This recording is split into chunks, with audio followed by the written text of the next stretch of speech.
चले जी, एलियट के as a criticism critic होने पर हम बात कर रहे हैं। द क्रिटिक उन्होंने जो हमारी बुक लिखी और ये हमारे क्रिटिसिज्म के पेपर में शामिल है। यहाँ पे पार्ट 2 में देखते हैं, वो कहते हैं कि ये जरूरी है टू नोट दैट एलियट को अगर हम देखते हैं उसका प्रैक्टिकल क्रिटिसिज्म को देखते हैं ऑफर्स अ रीअसेसमेंट। वो हमें कहता है जो आप दोबारा जाके जायजा लें अर्लियर राइटर्स का, जो पहले के राइटर थे।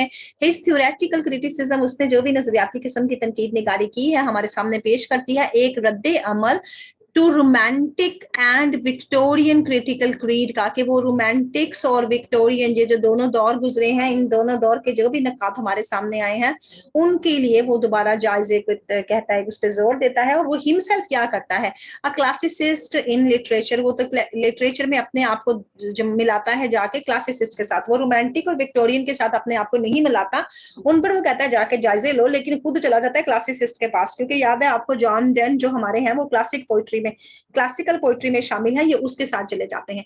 And one of his important contribution, उसका सबसे ज्यादा काम क्या है, रिएक्शन अगेंस्ट, वो रिएक्शन देता है रोमांटिसिज्म एंड ह्यूमनिज्म के बारे में। जनाब ये रोमानवी दौर था और जो इंसानियत पर मबनी दौर बन जाता है, जो रोमानवी शायरों का दौर बन जाता है, इन दोनों के ऊपर वो अपना रिएक्शन रद्द-ए-अमल देता है, उनके अगेंस्ट, उनके खिलाफ। उसका रिएक्शन क्या है, स्टार्टेड हो जाता है जब टी.ई.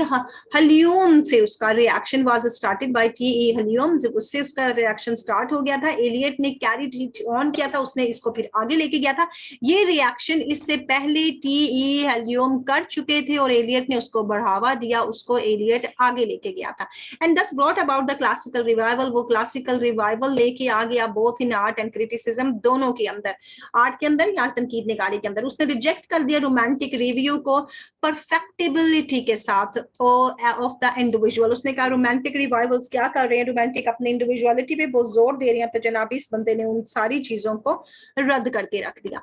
स्ट्रेस, उसने जोर दिया the doctrine of the original sense, उसने कहा कि असली चीज देखो एंड एक्सपोज द हॉलोनेस, और फिर उसने बेनकाब कर दिया वो खोखलापन ऑफ द रोमांटिक्स फेथ, जो रोमांटिक की जाती एक यकीन था, एक अकीदा था, वो खोखलापन उसने उसको बेनकाब कर दिया। वो था उनकी इनर वॉइस, जो अपने अंदर की आवाजें वो दिखाते थे। उसने जोर दिया कि critic must follow objective standards, ये पर्सनालिटी की थ्योरी पर उसने जोर दिया कि ऑब्जेक्टिव स्टैंडर्ड पे जाओ, instead of merely his inner voice, अपने अंदर की आवाजें मत सुनो, ऑब्जेक्टिविटी पे जाओ। A critic must conform to tradition, ठीक है, एक क्रिटिक को जाके कंफर्म करना चाहिए, एक क्रिटिक को जाके जायजा लेना चाहिए ट्रेडिशंस का, उसके पास सेंस ट्रेडिशन होनी चाहिए, द हिस्टोरिकल सेंस होनी चाहिए, रिस्पेक्ट होनी चाहिए फॉर ऑर्डर एंड अथॉरिटी के बारे में भी is at the core of the Eliot's criticism. वो कहता है ये बुनियाद है, एलियट के क्रिटिसिज्म की बुनियाद है कि वो कहता है हिस्टोरिकल सेंस पे काम करो। इन दिस रिस्पेक्ट, इसी में इसका ऐसे जो है ट्रेडिशन एंड इंडिविजुअल टैलेंट जो उसने लिखा गया है वो मैनिफेस्टो माना जाता है क्रिटिकल क्रीड का, उसको एक गैर सरकारी मंशूर माना जाता है। आगे चलते हैं तो वो कहते हैं कि जनाब इसका जो क्रिटिसिज्म है एक कोरेक्टिव टू ये जो इसको करेक्ट कर रहा है एक्सेंट्रेसिटी को निरालेपन के साथ, वो एक तो इस्लाह भी कर रहा है, कोरेक्टिव कर रहा है एक्सेंट्रिसिटी के साथ, निरालेपन के साथ, एंड वेवर्डनेस को देख लें तो बेरहरवी के साथ, बेरहरवी, इस्लाह और जिस निरालापन कॉन्टेम्पोरेरी के साथ है। इम्प्रेशनिस्टिक स्कूल्स ऑफ क्रिटिसिज्म, उसके क्रिटिसिज्म में इस्लाह भी पाई जाती है, उसके क्रिटिसिज्म में थोड़ा सा इधर उधर भी उसका तासुर पाया जाता है, निरालापन भी पाया जाता है और कॉन्टेम्पोरेरी के तासुरात भी पाए जाते हैं। ये सारे उसके क्रिटिसिज्म की खूबियां हैं। आगे क्या कहता है कि कॉन्टेम्पोरसली वो अब हमें बताना चाहता है कि यहाँ पर वो कुछ तनकीद करता है और कहता है abstract and intellectual schools of criticism, इन पे वो ख्याली स्कूल जो बने होते हैं, जो दानिशवराना स्कूल होते हैं क्रिटिसिज्म के, रिप्रेजेंट करते हैं बाय आर्नल्ड। वो कहा आर्नल्ड ने हमारे सामने एक ख्याली पिक्चर पेश की थी और आर्नल्ड ने हमारे सामने जो इंटेलेक्चुअल अपना स्कूल बनाया, क्रिटिसिज्म की जो बातें की थी वो दानिशवराना और ख्याली थी, रिप्रेजेंट बाय आर्नल्ड। उसने कहा लेकिन वो यकीन रखता है, एलियट का यकीन इसमें है कि critic must have a highly devolved sense of fact, उसके पास हकायक की सेंस होनी चाहिए और उसको जज करना चाहिए उन्हीं बुनियादों के ऊपर, दिस फैक्ट्स को, उन्हीं हकायक को, उन्हीं बुनियादों पर उसने जज करना है जो उसके पास है। और परफेक्ट डी अटैचमेंट रखनी है, उसने अपनी जाती अटैचमेंट नहीं रखनी इम्पर्सनैलिटी को के साथ। डी अटैचमेंट एंड इम्पर्सनैलिटी, वही डीपर्सनलाइज की थ्योरी बता रहा है। उसको शामिल रख के आप अपने जाके कोई भी जो फार्मूलाज हैं जिनको आपने जज करना है उनको जज करेंगे। अब वो तलाश करता है कि रेस करे क्रिटिसिज्म को लेवल ऑफ साइंस, साइंस के लेवल से रेस करने के साथ ही उसने हमें वो थ्योरी दी थी कैटालिस्टिक की और उसके प्लैटिनियम की सल्फ्यूरिक एसिड वाली। इन हिज ऑब्जेक्टिविटी में अगर देखते हैं साइंटिफिक एटीट्यूड्स दिखाई दिया जाता है। एलियट जो है मोस्ट क्लोजली रिसेंबल करता है एरिस्टोटल के साथ अपने आप को। Eliot in his stress on facts, हकाइक पर जोर देते हुए कहता है कंपैरिजन एंड एनालाइज, मुआजना करो और फिर तज्जिया करो, has exercised a profound influence, बहुत ज्यादा उसका तासुर बढ़ता है न्यू क्रिटिक्स के ऊपर। आगे वो स्टार्ट करता है, बहुत से नए ट्रेंड्स उसने डाल दिए, बड़े से नए रुझान डाल दिए इंग्लिश क्रिटिक्स के साथ। ए जी जॉर्ज एक और क्रिटिक्स हैं, वो अब उसके बारे में क्या कहते हैं, वो अब अपनी राय क्रिटिक्स के तौर पर उस पर देना चाहते हैं। कहते हैं एलियट्स की theory of impersonality of poetry as the greatest theory on the nature of the poetic process after Wordsworth romantic conception of poetry, क्योंकि वर्ड्सवर्थ को इसने रिजेक्ट किया था ना। ये कोटेशन आपके काम आने वाली है दोनों क्वेश्चंस के अंदर, जो इम्पर्सनैलिटी के आपके पास या डीपर्सनलाइजेशन के आ जाएंगे। इसने कहा कि वो इस थ्योरी को बहुत ग्रेट मानता है और पोएटिक प्रोसेस के लिए बड़ी जबरदस्त थ्योरी है जो उसने रोमांटिक पोइट वर्ड्सवर्थ के बाद दी है। क्योंकि रोमांटिक्स क्रिटिसिज्म के मुताबिक वो एक्सप्रेशंस करते थे अपने जज्बात का, अपने जज्बात को बताते थे। वर्ड्सवर्थ ने इसीलिए कहा कि poet was an overflow of powerful emotions reflected in tranquility. Tranquility यानी पुरसुकून तरीके से मैंने जमा कर लिया अपने सारे जज्बात, तो एक पावरफुल ओवरफ्लो बन गया शायरी की शक्ल में। अब एलियट ने इसको रिजेक्ट कर दिया और उसने कहा कि ये सब्जेक्टिविटी की बात है, अपने जाती जज्बात को जमा किया, नहीं परफॉर्म्स ऑफ द रेवोल्यूशनरी उसने इनकलाबी तौर पर डिक्ट्राइन दिया कि पोइट्री जो है ना, not letting loose of emotions, आपको अपने जज्बात को नहीं लेके आना, but an escape from emotion, जज्बात से भागना है, और not expression of personality but an escape from personality. ये इनकी बहुत जबरदस्त कोट है, आपने याद करनी है। जात का तासुर नहीं आना चाहिए, जात से फरार आए। वो कहते हैं कि पोइट्री सिर्फ और सिर्फ एक कैटालिटिक एजेंट है, शायरी सिर्फ और सिर्फ एक एजेंट का काम कर रही है और प्रेजेंस कर रही है हमारे सामने बहुत ज्यादा इमोशंस जिनको हम मिक्स कर रहे हैं in the form of a new whole, एक नई शक्ल बनाने के लिए हम उन सबको मिक्स कर रहे हैं। वो ये भी हमें बताते हैं, डिफरेंशिएट करते हैं बिटवीन द इमोशंस, इमोशंस के दरमियान फर्क बताते हैं कि एक पोइट एज अ पर्सन और द आर्टिस्टिक इमोशन के, उसका एक शख्स होने के साथ और एक आर्टिस्ट होने के साथ कौन कौन से इमोशंस बनते हैं, उनको भी वो फर्क बताते हैं कि शायर अपने जाती जज्बात नहीं डालेगा। पॉइंट्स ऑफ करते हैं फंक्शन ऑफ क्रिटिसिज्म के क्या काम है, एक नकात के और फिर टर्न करते हैं attention of the points to the poetry, कहते हैं अपनी तवज्जो बदल लो, शायर शायरी पर तवज्जो दो, शायर पर तवज्जो मत दो, उसकी शायरी पर तवज्जो दो। ये भी आपकी कोटेशन है। फिर उसके बाद क्रिटिसिज्म का कोरिलेटिव एक्सेसिस पे और बायोग्राफिकल, हिस्टोरिकल, सोशियोलॉजिकल और स्कूल्स ऑफ क्रिटिसिज्म के ऊपर भी उन्होंने क्रिटिसिज्म किया। उसके क्रिटिसिज्म में कोरिलेटिव यानी बाहमी जो राब्ते होते हैं ना, कि अगर आपको ये अच्छा मंजर दिखा रहे हैं तो फिर अच्छा बैकग्राउंड भी दिखाएं। उसने कहा इस एक्सेस के ऊपर, बायोग्राफी के ऊपर, हिस्टोरिकल सेंस के ऊपर, सोशियोलॉजी जो स्कूल्स ऑफ क्रिटिसिज्म थे, इन सब के ऊपर उनके अपने क्रिटिसिज्म में बात की गई है। एलियट ने अपने जो तासुरात दिए हैं nature of the poetic process के ऊपर दिए हैं, वो बहुत ज्यादा रेवोल्यूशनरी है, बहुत इनकलाब खड़ा कर देने वाले हैं। उनके मुताबिक शायरी एक इंस्पायरेशन है, एक प्रेरणा है, एक तासुर है जो हमारे अंदर एक रूप फूंक देती है। Organize it is not a inspiration. उन्होंने कहा कि ये इंस्पायरेशन नहीं है बल्कि ये एक ऑर्गेनाइजेशन है, और शायर का माइंड एक रिसेप्टिकल है। शायर का माइंड एक ऐसी चीज है जो हमारे सामने सिर्फ ताल्लुक बनाता है इन दो चीजों का, और उसके पास नंबर ऑफ फीलिंग्स होती हैं, नंबर ऑफ इमोशंस होते हैं, नंबर ऑफ एक्सपीरियंस होते हैं जो उसके जमा हुए होते हैं उसके पास। लेकिन जब वो प्रोसेस पोएटिक प्रोसेस में आ जाता है तो ये प्रोसेस क्या कर देता है, fuse these desperate experiences and emotions. अब ये क्या करेगा, ये बहा के ले जाएगा। फ्यूज इसका मतलब होता है बहाव में चले जाना। ये सारी की सारी जो मुख्तलिफ डेस्परेट इमोशंस और फीलिंग्स और उसके जज्बात है, इन सबको वो बहा के लेके चला जाएगा। कौन, उसका पोएटिक प्रोसेस जब आएगा। हालांकि उसके पास varied feelings, emotions and experiences जमा पड़े हैं, लेकिन ये बहा ले जाएगा क्योंकि उसने मुनज़्ज़म करना है, उसने इंस्पायरेशन नहीं पैदा करनी, अपनी जात का तासुर नहीं देना। आगे वो बताता है कि फिर नई एक हॉल बन जाएगा, एक न्यू पोइट्री बन जाएगी। वो अपने ऐसे में मेटाफिजिकल पोइट में यही कहते हैं, when a poets mind is perfectly equipped, एक शायर का माइंड मुकम्मल तौर पर उसको अगर हम लेस कर देते हैं उसके काम के साथ, तो कॉन्स्टेंटली अमेलगमेटिंग बन जाता है, तो वहां पर एक मिलावट हो जाती है, डेस्परेट, जो कि मुख्तलिफ बना देती है एक्सपीरियंसेस ज़ात को। The ordinary man's experience is the chaotic, आम आदमी जो तजुर्बा करेगा वो बेतरतीब होगा, इरेगुलर और बेकायदा होगा, फ्रेगमेंटरी होगा, टूटा फूटा होगा। लेकिन शायर जब अमलगमेटिंग करेगा तो शायर फिर उसे कांस्टेंट करेगा, उसके अपने काम के साथ न्यू होल बनाएगा। लेकिन जो माइंड है ना, varied experience are always formed new whole, मुख्तलिफ तजुर्बात एक नया होल बना देते हैं। परफेक्ट पोइट्री का रिजल्ट यही है कि जनाब आप यूनिफिकेशन और sensibility they, instead of dissociation of sensibility के ताल्लुक रखने के बाद आप उसको अलग कर दें, उससे अलग हो जाए। इमोशनल इंटेलेक्चुअल की बात करते हैं तो क्रिएटिव एंड क्रिटिकल, ये जो वर्ड है ये फैकल्टीज है, मस्ट वर्क इन हार्मनी।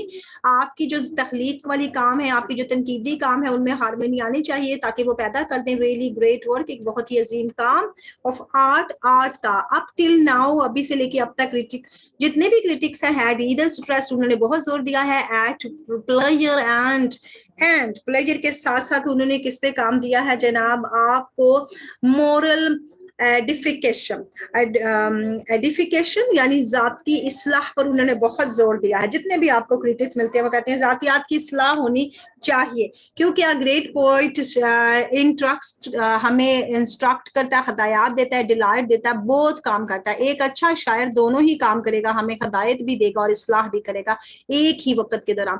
ताहम एलियट की ग्रेटनेस एक पोएम की ये बताते हैं कि टेस्टेड करो इसे बाय द ऑर्डर, उन तरतीब के साथ, यूनिटी के साथ इम्पोज किए गए हैं, जो कि लागू किए गए हैं ऑन ए क्वाइटिक एंड कोहैटिक, बेतरतीब और desperate experience of the poet ने बेतरतीब और कोहैटिक ऑर्डर्स को एक तरतीब में डाल दिया। तो इसको देखें, Wimsatt and Brooks are therefore rightly saying, उन्होंने कहा hardly since the 17th century had critical writing in the English so resolutely transports poetic theory from the excess of the pleasure।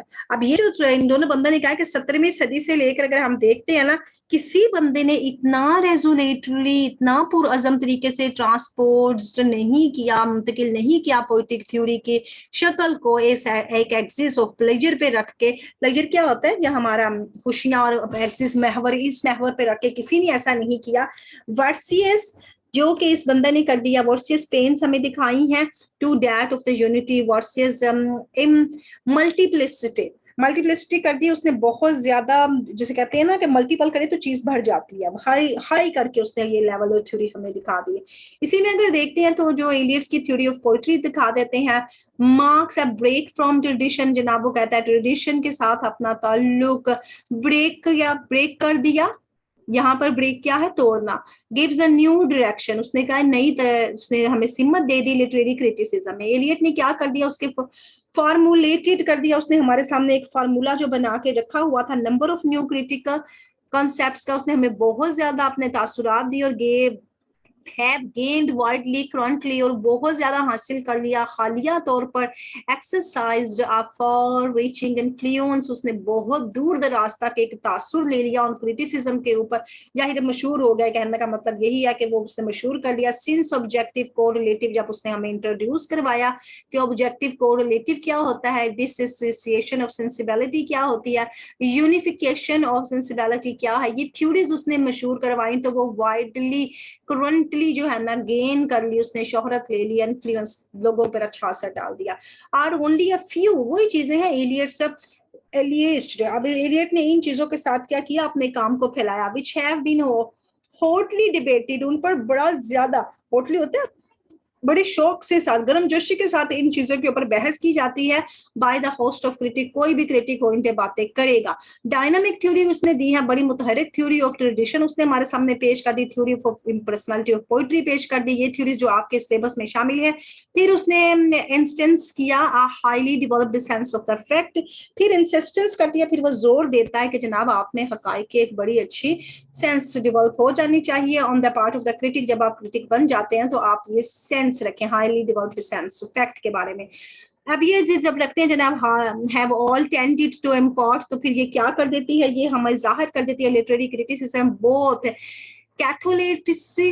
कैथोलिस्टी and लिस्टिसिटी और रैशनलिज्म।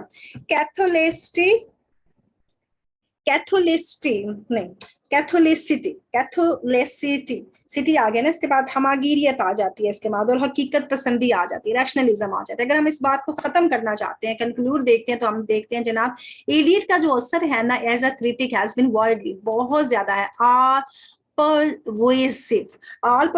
परवेसिव से बहुत ज्यादा छाने वाला है और कंटिन्यू और जारी भी रहता है। अब उसके कोरेक्टेड देख लें, उसकी एजुकेशन देख लें, उसकी इस्लाह देख लें, उसकी तालीम देख लें, उसका टेस्ट देख लें, उसके रीडर के पास has brought about a rethinking, वो उन्हें दोबारा सोचने पर मजबूर कर देता है regarding the function of poetry के फंक्शंस के हवाले से वो दोबारा सोचते हैं, nature of the poetic process के अमल के बारे में दोबारा सोचते हैं, मजबूर हो जाते हैं, क्योंकि उसने इंट्रोड्यूस करवाए हैं न्यू ओरिएंटेशन उसने क्या इंट्रोड्यूस करवाए हैं, नई नई वाकफियत हमें दिला दी है ना उसने इनके साथ, तो फिर लोग ज्यादा सोचते हैं इनके बारे में, क्रिटिकल आइडियाज के बारे में, न्यू टूल्स के बारे में जो कि क्रिटिसिज्म में यूज हुए हैं। उसका तासुर एज क्रिटिक जो है ना वो बताता है कि मोस्ट फ्रूटफुल और इंस्पायरिंग वो हमारा क्रिटिक है। जॉन हाईवर्ड क्या कहते हैं, no critic indeed since Coleridge से लेकर कोई भी ऐसा क्रिटिक नहीं आता है जनाब जो कि इतना ज्यादा मशहूर हुआ है, जिसने इतनी ज्यादा नाम पाया है, has shown more clearly use of poetry and the criticism। ये भी आपकी एक कोटेशन मिल गई आपको एक कोइट की, ये भी आपने याद करनी है। कोई क्रिटिक ऐसा नहीं है इंस्टेड सिंस कॉलेज के आने के बाद कोई क्रिटिक ऐसा नहीं है जिसने दिखाया हो इतने साफ तरीके के साथ कि पोइट्री का इस्तेमाल और क्रिटिसिज्म का इस्तेमाल कैसे करना है। हाई वर्ड की कोटेशन मिली आपको। जॉर्ज वेटसन भी लिखते हैं कि Eliot made English criticism look different, ये इन्होंने कहा जनाब उसने क्रिटिसिज्म को मुख्तलिफ बना दिया बट नॉट सिंपल सेंस, लेकिन इतनी सिंपल सेंस में नहीं बनाया। ही offered a new range of the theoretical possibilities, उसने बहुत ज्यादा हमारे सामने बयानबाजी की है, शौकत अल्फाज का इस्तेमाल किया है और मुमकिन हमारे सामने बहुत सी नई रेंजेस रख दी, नए जाविये रख दिए। कन्फर्म्ड इट इंक्रीजिंग, और फिर उसने इन्हें बढ़ा दिया, इंक्रीज किया, कॉन्टेम्प्ट किया, हिस्टोरिकल प्रोसेस पे जाता है, यट रीशेप्ड, वो कहता है दोबारा इसको शेप दो, इट्स नोशंस ऑफ पीरियड, और फिर जो उस जमाने की नोशंस होती हैं, उस जमाने के जो कवायद होते हैं जिस पे वो काम कर रहे होते हैं, उनको रीशेप्ड करें। A handful brilliant institutions, अगर आपने कोई भी अच्छा सा काम करना है तो आपने इस थ्योरीज पे अमल करके निकालना है। It is not be expected, वो तवक्का नहीं करता सो एक्सपर्ट एंड प्रोफेशनल काम करे, एन ऑब्जर्वर ऑफ पोइट्री का एक मुशाहदा करने वाला बन के प्रोफेशनल बनने वाला होने के बावजूद वो फिर भी ये तवक्का नहीं करता, लेकिन वो अलाउ करना चाहिए हिज अचीवमेंट, उसके काम को अलाउ करना चाहिए, मोर नियरली क्लासिफाइड देन दिस, इससे ज्यादा जिससे वो हमें दिखाता है। ये बहुत लंबी कोटेशन है, अलबत्ता इसके आप दूसरे क्वेश्चन में देख रहे थे छोटी कोटेशन थी। आगे उसने कहा ये हमारे जो मिस्टर वो जो इस पे तनकीद निगार थे ना वाटसन, जॉर्ज वाटसन की कोटेशंस थी, यहाँ तक आके एंड हुई। उसने कमेंट किए हैं जनाब nature of the poetic drama के ऊपर एंड द रिलेशन, और फिर ताल्लुक उसने पोइट्री ड्रामा ये उसने इस पे कमेंट दिए हैं, और फिर उसने ताल्लुक बताया पोइट्री और ड्रामा का, हैव डन मच ग्रोइंग, उन्होंने बहुत ज्यादा रिवाइवल दिया है पोइटिक ड्रामा के अंदर इन द मॉडर्न एज में, ये चीजें बहुत ज्यादा रिवाइवल लेके आ गई। There is a hardly a critic, यहाँ पर मुश्किल से मुश्किल कोई क्रिटिक होगा ना who does not hear the stamps of this influence, जिस पर इन इन्फ्लुएंस की छाप ना लगी होगी। Even if he had written no poetry, अगर उसने शायरी नहीं लिखी होगी, he would have made his marks, तो वो भी अपने मार्क्स देगा as a distinguished as a subtle critic, वो एक ठीक ठाक क्रिटिक बन के इसके अंदर अपने रिमार्क्स जरूर देगा, बेशक वो शायर ना हो, क्योंकि इन थ्योरियों के हिसाब से हमें टी.एस. एलियट ने बहुत ज्यादा थ्योरीज बताई क्रिटिक्स कैसा होना चाहिए, उसके काम कैसे होने चाहिए। उम्मीद आपको समझ आ गया होगा। Thanks a lot, Allah Hafiz.